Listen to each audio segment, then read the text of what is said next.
এই যে চলে এসেছি আমরা উদয়গিরি আর খণ্ডগিরির মন্দিরে। তো আমরা নন্দনকানন থেকে বেরিয়ে এখানেই এসেছিলাম ঘুরতে। ভাই এখানে সবার জন্য টিকিট কেটে নিচ্ছিল, আমরা টিকিট কেটে চলে যাব খণ্ডগিরির মন্দিরে। পাহাড়ে আমি এই প্রথমবার উঠছি আর দেখছি, খুব ভালো লাগছে।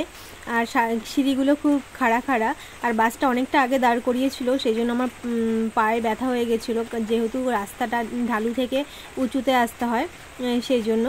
আর নামার সময় আবার বেশ মজা ছিল। আর এখানে সব বিদেশিরা সুন্দর সন্ন্যাসী সেজে ছবি টবি তুলছিল, দাঁড়িয়ে একটু দেখছিলাম, বেশ ভালো লাগছিল। আর আমার মা আর পিসি তো সবার আগে আগে থাকে, ওরা শাড়ি পরে এসছে, শাড়ি পরলে কি হবে, ওরাই আগে আগে উঠে যাচ্ছে। তো এখানে জুতো রাখতে হয় আবার টাকা দিয়ে। আর এই মন্দিরে যে আমরা চলেও এসেছি, আর মন্দিরটা বন্ধ হয়ে গেছিলো, তো বাইরে থেকেই ভগবানের দর্শন করেছি।